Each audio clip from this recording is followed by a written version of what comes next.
Ambil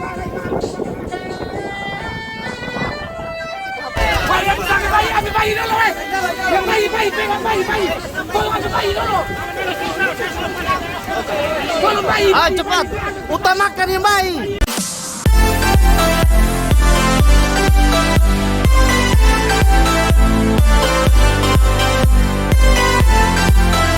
Oke, beberapa hari yang lalu kita mendengar kapal ini ya, Cantika 77 mengalami kebakaran di tengah laut, di mana itu merupakan alur pelayaran dari Kota Kupang ya, dari Pelabuhan Kupang akan menuju ke Pulau Alor.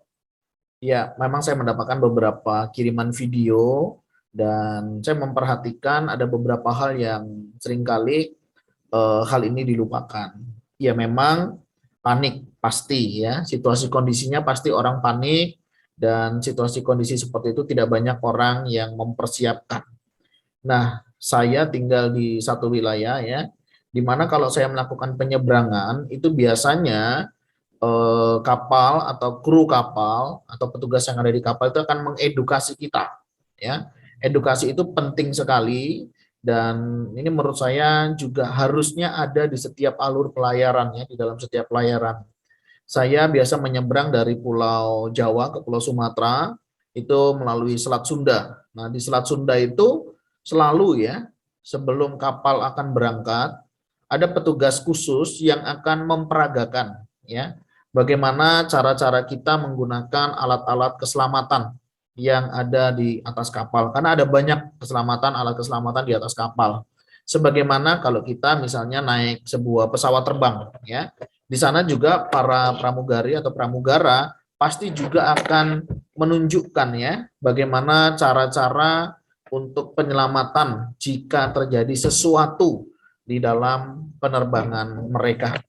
Nah, demikian juga seharusnya hal ini ada di kapal ekspres. Walaupun kapal itu kecil, kemarin saya baru dari perjalanan Kupang ke Rote, ya saya pertama saya menggunakan kapal feri, yang kedua roll on roll off ya, yang pertama, yang kedua memang saya menggunakan kapal Bahari Ekspres. Memang saya melihat alat keselamatan di atas kapal ada.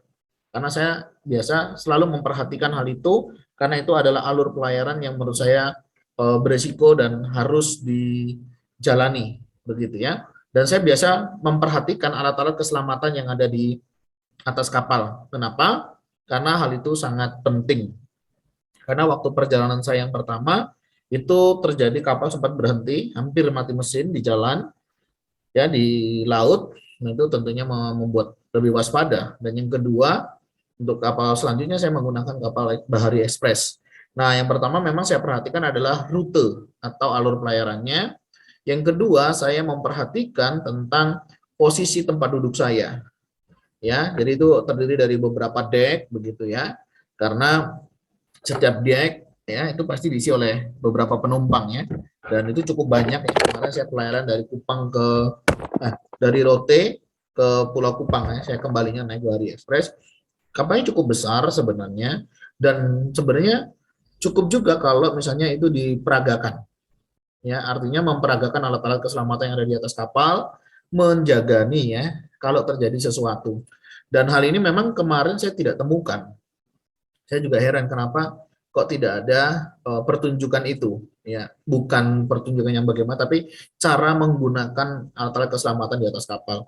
Nah, mungkin ini juga himbauan untuk jasa penyeberangan untuk tetap mengingatkan ya kepada armada-armada kapal supaya bisa memperagakan bagaimana cara menggunakan alat keselamatan di atas kapal dan memperkenalkan ada alat apa saja yang ada di atas kapal. Karena hampir setiap waktu kita akan menggunakan itu bagi teman-teman yang khususnya menyeberang begitu ya menggunakan kapal. Di atas kapal kemarin di video itu saya melihat memang banyak orang sudah menggunakan jaket pelampung. Walaupun ada beberapa yang asal pasang saja. Itu ada teknik yang memang harus diperhatikan ya. Ada beberapa kancing yang harus diceklekkan begitu sampai bunyi sehingga kondisi pasti aman begitu ya. Dan tentunya setiap tahun ya ada uji ya. ada uji kelayaan untuk alat-alat keselamatan itu, baik life jacket yang pasti ada, yang tentunya akan disesuaikan dengan jumlah penumpang yang ada. Ya, jadi pastikan kita menaiki kapal yang tentunya life jacketnya cukup, dan itu harusnya sudah ada karena kan ada penjualan tiket yang sesuai dan tentunya dipersiapkan berdasarkan jumlahnya, dan biasanya disediakan lebih. Yang kedua itu ada lift raft. Ya, lift raft itu bentuknya dia seperti kapsul. Nah, biasanya kalau terjadi kondisi keadaan darurat itu dilepas talinya atau tali selingnya, sehingga itu nanti akan jatuh ke laut dan otomatis akan terbuka jika dibuka dengan benar dari atas. Biasanya kapasitasnya cukup banyak, ya, bisa puluhan, ya bisa belasan bahkan puluhan orang, ya tergantung jenis lift raft-nya. Di sana juga ada biasanya ada kapal kecil, kapal cepat. Kalau misalnya kapal-kapal besar begitu ya, nah itu biasanya disediakan lifeboat juga, ya, kapal boat yang orang bisa pakai. Nah, beberapa kalau teman-teman mungkin masih ingat peristiwa Titanic ya, itu beberapa kapal-kapal kecil sekoci gitu ya diturunkan dari kapal yang besar itu. Nah, kalau yang di kapal-kapal cepat biasanya cuma ada lift raft dan juga life jacket. Nah, biasanya juga ada pelampung. Ya, pelampung itu salah satu fungsinya juga menolong, mungkin ada yang tidak kebagian life jacket atau tidak kebagian life raft. Dia bisa menggunakan pelampung. Nah, bagaimana cara kita bertahan hidup di tengah laut? Itu juga perlu diajarkan, ya. Bagaimana kita tidak usah terlalu banyak bergerak, karena ketika kita kelelahan, kita bisa lemas dan akhirnya kita bisa hanyut. Memang tidak mudah, ya. Tapi prosedur keadaan darurat yang begini memang harus dilakukan. Yang kedua, petugas kapal atau kru kapal atau ABK kapal harus memastikan semua penumpang itu selamat, ya, baru mereka bisa meninggalkan kapal. Apalagi yang namanya kaptennya atau nahkoda, dia tidak bisa melihat penumpang yang tidak selamat dan dia menyelamatkan dirinya. Dan kemarin saya lihat memang kaptennya ya sudah selamat duluan, bahkan masih ada yang belum selamat. Sebagai seorang kapten, sebagai seorang nahkoda, memang harusnya memastikan dulu keselamatan penumpangnya, karena itu adalah sumpah jabatan yang memang sudah diambil. Ya, saya tahu dulu saya pernah di bagian ininya, walaupun saya bukan kapten, tapi saya pernah belajar dalam bagian ini.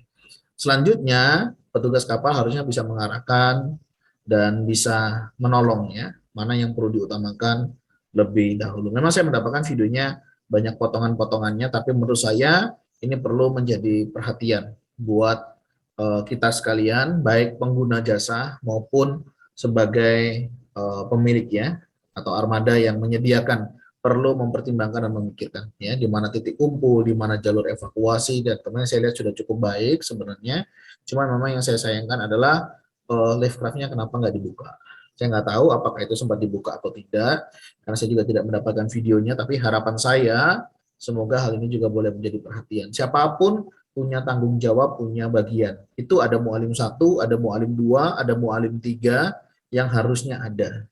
Menurut saya harusnya sih ada ya, walaupun dia kapal kecil. Biasanya tetap ada yang bagian navigasi, bagian keselamatan, dan lain sebagainya. Nah, semoga ini juga boleh menolong setiap kita di dalam menggunakan transportasi baik darat, laut, maupun udara. Semoga para penyedia jasa bisa memperhatikan hal ini, dan kita pengguna jasa juga boleh saling memperhatikan. Ya, tentu panik pasti. Dan kalaupun kita bisa, mari kita membantu satu dengan yang lainnya.